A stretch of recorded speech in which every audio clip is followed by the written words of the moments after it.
12 को NB exam बिग्रियो, अब के गर्ने म? च्याट तिमीहरूले 12 भरि घिस्यौ, फिजिक्स केमिस्ट्री म्याथ इकोनोमिक्स यो त्यो लाएर सब घिस्यौ, लास्टमा तिमीहरूलाई के दियो? बाबाजीका ठुल्लु। तिमीहरूले पायौ, यत्रो मेहनत गर्यो, यति पढ्यो, फिजिक्स पढ्यो, केमिस्ट्री पढ्यो, अर्ग्यानिक केमिस्ट्री इनअर्ग्यानिक केमिस्ट्री यो त्यो पढ्यो, लास्टमा के दियो? के दियो तिमीहरूलाई? म त के सोचिरहेको छु भने एक्सपेक्टेसन्स नराखेका कोहीदेखि, सरकार होस् या मान्छे।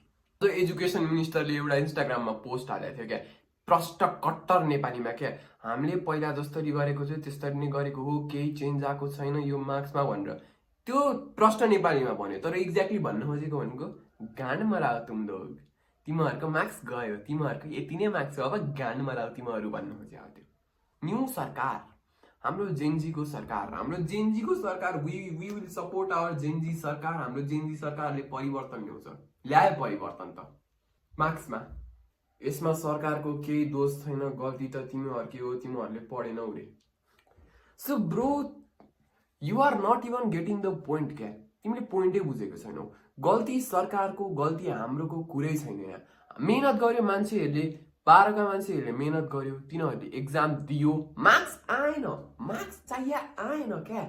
भर्खर त्यो सस्मित पोखरेल एजुकेसन मिनिस्टरले एउटा पोस्ट हालेको थियो क्या, हामीले केही गरेको छैन त्यस्तो, हामीले मतलब टाइप अफ डिफेन्डिङ देमसेल्फ होइन। अनि कमेन्टभरि 12 को मान्छेहरू छन् विथ हुन्छ नि, यत्रो रिस आइछ तिनीहरूको, किनकि 12 क्लासभरि पुरै पढेको छ, लास्टमा तिनीहरूलाई के दियो?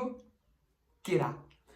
तिनीहरूको एक्सपेक्टेसन्स हुन्छ मेरो यति मार्क्स आउँछ, म सी गर्छु, म यो गर्छु त्यो गर्छु, लाइक ब्रो। अनि त्यसपछि त दियो बाबाजीको ठुल्लु। के भनिरहेको छु भनेदेखि तिमीहरूलाई होइन, अब म त्यो सभ्य पाराले everything is going to be alright, तिमीहरूको केही हुँदैन, मार्क्स डजन्ट म्याटर, सिट दिन्न क्या, marks matters bitch, marks matter गर्छ, म्याटर गर्दैन भने एक्जाम किन दिएको त हामीले? के हो अब चाहियो कि हामीलाई के चाहियो? हामीलाई रिचेकिङ चाहियो। We need rechecking of the papers, किनकि हामीले मेहनत गऱ्यौँ, गान घिस्यौँ हामीले मैले त होइन, हामी 12 राइट होइन, मान्छेहरूले गान घिसे, मेहनत गरे, तिनीहरूले यत्रो मेहनत गरे, तिनीहरूले मेहनत गरे बापत, प्रष्ट कट्टर नेपालीमा भन्छु, बापतको रिजल्ट आएन। रिजल्ट किन आएन? यो टिचरहरूको गल्ती हो। एकजना दुईजनाको नआएको होइन, पुरै धेरै जस्तो यति मान्छेको नआएको, किनकि सबले मेहनत त गरेछ, तर कसैले धेरै मेहनत गरे, तिनीहरूको आएको छैन, र कोही कोहीको आएको छ, कोही कोहीको आएको छैन। That's the entire fucking point. Rechecking चाहियो, that's the fucking point. Chat अनि जसको पनि मार्क्स कमाएको छ, फेल भएको छौ तिमीहरू, अब सुसाइड गर्न मन छ, कतिजनाले सुसाइड गरेको छैन, यो त सिरियसली लिनुपर्छ यार। मतलब सुसाइड गरेको छैन भने suicide is not a joke क्या, mental health is not a fucking joke. Mental हेल्थमा मान्छेहरूले धेरै जोक गर्छन्, यो त्यो यति चाहिँ अब मार्क्स कमाएर के हुन्छ, तर हुन्छ, मान्छेहरूको प्रेसराइज हुन्छन् मान्छेहरू, किनकि मान्छेहरूले 12 भरि 11 भरि आफ्नो गाँड घिसेको हुन्छन्, अनि त्यो त्यत्रो मेहनत गरेको हुन्छन्, तिनीहरूले के पाउँछन्? बाबाजीका ठुल्लु। नयाँ सरकार भन्यो, तर नयाँ सरकारले के हो? ले भाइ, नयाँ सरकारले दियो ब्याक सर्ट्स, के गर्ने अब? That is the whole point क्या। तिमीहरूले मेहनत गर्यो तर पाएनौ केही, किनकि तिमीहरूले यत्रो घिस्यौ, तिमीहरूले ल A+ आउँछ ढुक्क भनेर बसेको मान्छेहरू फेल भइरहेछन्। What's the difference then? India र नेपालमा डिफरेन्स चाहिँ के भयो? इन्डियामा निट स्क्याम भएको थियो, निट स्क्याम एनटिएले गरेको थियो, निट स्क्याम भएको थियो, निटको पेपर लिक भएको थियो, पेपर लिक भयो, फेरि रिनिट दिन पर्यो, त्यहाँ त रिनिट भयो, एटलिस्ट रिनिट भयो, यहाँ रिचेकिङ भएको छैन, कपी चेकिङ भएन, एआईले गरेको हो क्या अरे? माननीय मन्त्रीज्यू, रिटोटलिङ भन्दा पनि रिचेकिङको व्यवस्था गराउनुहोस्। Exactly, that's the fucking point, that's what I am saying right now. किनकि रिटोटलिङ 1000 तिर बिहान त, सरी गाइस, म बादर चोद व्हाट द फक, रिटोटलिङ गराउन 1000 तिर हाम्रो मार्क्स मिस्टेक छ, तिमीहरूले मिस्टेक गरे जस्तो लाएर हामीले रिटोटलिङ गराउने, तिमीहरूले पैसा 1000 लिने। Fuck you bitch, fuck you. के हो मतलब रिटोटलिङको 1000, अब रिचेकिङको त 10,000 लिन्छ यिनीहरूले, के फाइदा भयो त? फेरि 12 नै बढे हुन्छ। आई क्यान क्रिटिसाइज, अब फेरि मलाई जेलमा लगेर हाल्दिनु बेर्छन्, but I don't give a fuck, किनकि what's wrong is fucking wrong. अनि म कल आउट गर्छु, I can call out because I have a fucking mouth, and we can, every one has a fucking mouth, सबले बोल्न सक्छन्, सबले बोल्नु पर्ने नै कुरा हो, because it is a scam, it is nearly a scam for the youth क्या। पढ्नु पर्यो नि त पहिले, मेरो त A+ आयो त, कस्तो नमुना पागल मान्छेहरू हो क्या, कस्तो झोले मान्छेहरू, कस्तो साइको हो भने।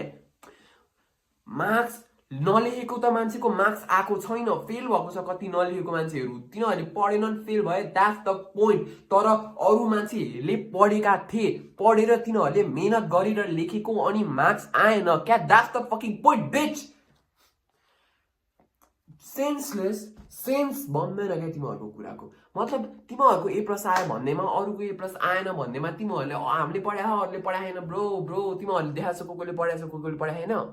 जस्ट कस्तो साइकिक अडियन्स हुन्छ भनेदेखि होइन, लाइक कोही चाहिँ कस्तो झ्याप टाइप सिट दिन्छन् क्या। मतलब द्याट्स इट होइन, एनिबी स्क्यामै भन्न मिल्छ, लाइक किनकि हाम्रो युथहरूसँग स्क्याम गरे। अब तिमीहरू धेरै स्याड भयो, अब आवाज उठाउनु पर्छ, तर अहिले धेरै स्याड भयो, सो म तिमीहरूलाई स्याड हुँदिनँ। So let's dance gang.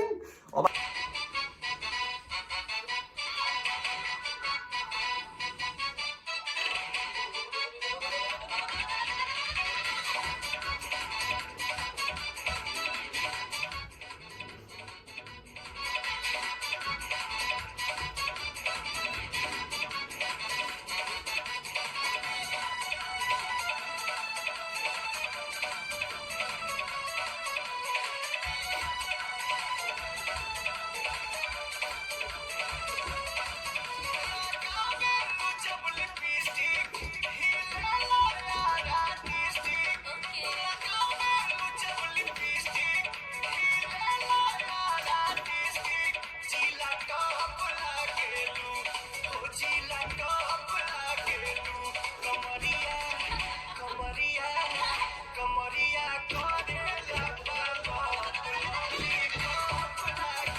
how was that chat?